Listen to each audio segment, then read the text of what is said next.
오늘은 북한 인권 문제에 대해서 말씀을 드리도록 하겠습니다. 북인권 외면한 한국, 실망스럽고 부끄러워. 이는 일간지 기사 제목입니다.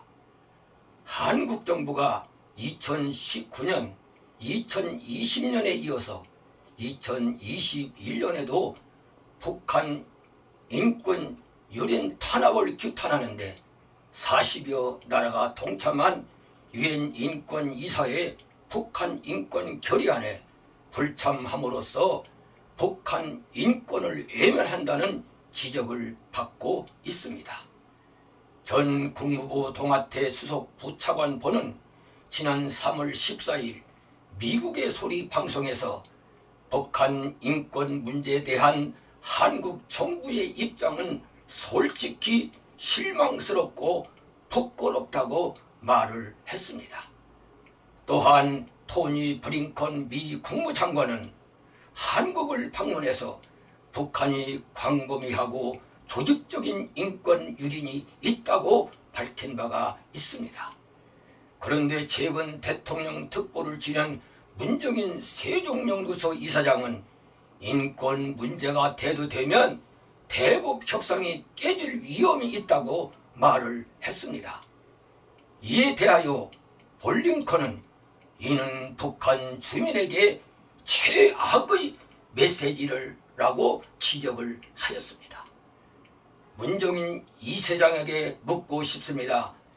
대북 협상에서 대한민국이 지금까지 협상을 통해 얻어진 것이 무엇인지 국민들에게 답을 해 보십시오. 차제에 대한민국의 정체성이 무엇인지도 묻고 싶습니다. 자유 대한민국입니까? 아니면 어떤 국가입니까? 프랑스의 작가 사상가인 장폴 사르트르는 인간은 자유다. 인간은 자유 그 자체라고 말을 했습니다. 피조물인 인간은 천부의 자유를 가지고 이 세상에 태어났습니다. 성경 창세기 1장 26절에 하나님의 형상을 따라 사람을 만들고라는 구절이 있습니다. 여기 하나님의 형상이란 말을 감리교를 창시한 요한 웨슬리는 주석하기를 자연적인 하나님의 형상이라고 말을 하면서 이는 하나님은 인간에게 자유의지를 넣어주셨다고 주장을 했습니다. 여기 자유의지는 무엇을 의미하는 것입니까? 이는 자신의 행동과 의사결정을 스스로 조절하고 통제할 수 있는 능력을 의미하는 말입니다. 다시 말하면 자신의 행동과 의사결정을 외부적인 요소들에 의해서 방해를 받지 않고 결정할 수 있는 힘을 말합니다. 자제력 연구 분야의 저명한 학자인 로이 바우마이스터는 인간은 개인의 생각이나 정서를 조절하기 위한 자기 조절 또는 자기 통제를 가져야 한다고 말한 바 있습니다. 현 정부에 묻고 싶습니다. 북한 주민들이 자신의 행동과 의사결정 능력을 자유롭게 행사하고 있다고 판단을 하시는 겁니까? 북한 주민들이 자기 조절이나 자기 통제를 양심에 따라 행사하고 있다고 판단을 하시는 겁니까?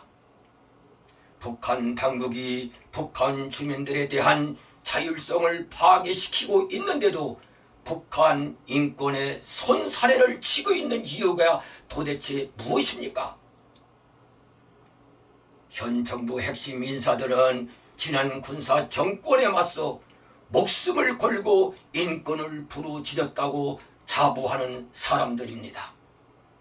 그런데 이 정부가 미 당국으로부터 북한 인권을 외면한다, 북한 인권 문제에 대해 실망스럽다는 말을 듣고 있으니 정말 부끄럽다고 생각하고 있지 않습니까? 현 정부와 문정인 이사장에게 묻겠습니다.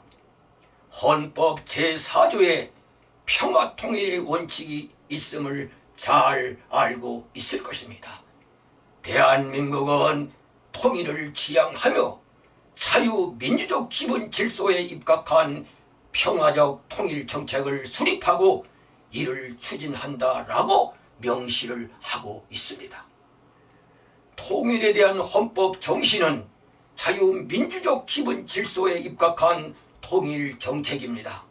그런데 북한 주민들이 자유가 아닌 자신의 행동과 의사결정의 통제를 받으며 상상을 초월하는 인권에 대한 지배를 받고 있음을 잘 알면서 북한 당국의 인권 문제가 대두되면 대북 협상이 깨질 위험이 크다. 정말 이 사람이야말로 헌법에 명시된 평화통일의 원칙을 무시하는 반헌법적 인사가 아니냐고 묻고 싶습니다. 자유민주적 기본 질서에 입각한 통일 정책이 헌법에 명시된 정신입니다. 그렇다면 대북 협상에서 북한 주민의 인권 문제가 거론돼야 하면 당연한 일이고 당연한 일일 것입니다.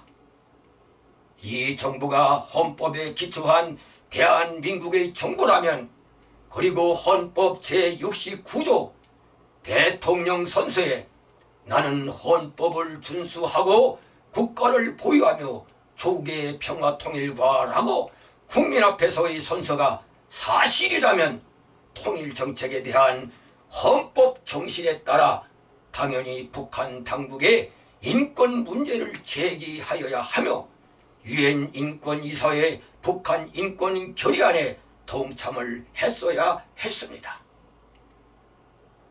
그럼에도 북한 인권에 대해 계속 침묵으로 일관한다면 현 정부의 정체성에 의문을 제기하는 일들은 앞으로도 그치지 않으리라고 사료가 됩니다.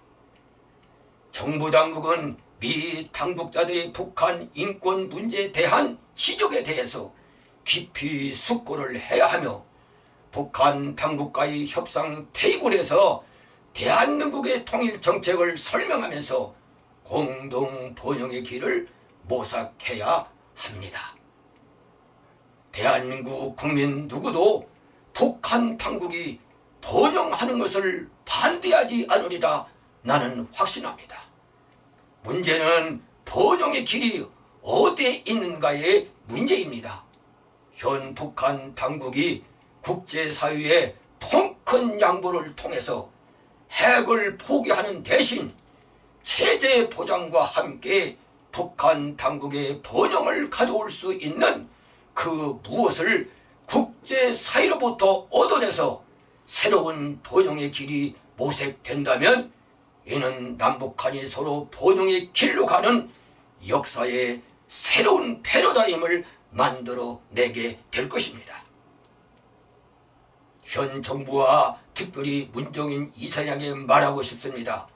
협상을 위한 협상 때문에 굴종하듯이 국민들이 자존심에 상처만을 줄 것이 아니라 진정 북한 당국과 북한 주민들을 사랑한다면 쉽지는 않겠지만 어떤 경로로든 서로 당당하게 할 말을 주고받으면서 서로의 번영의 길을 모색하는 데 주저하지 말기를 기대합니다. 그리고 북한 인권에 대해서 침묵함으로 대한민국 국민들에게 더 이상 실망을 안겨주지 마십시오.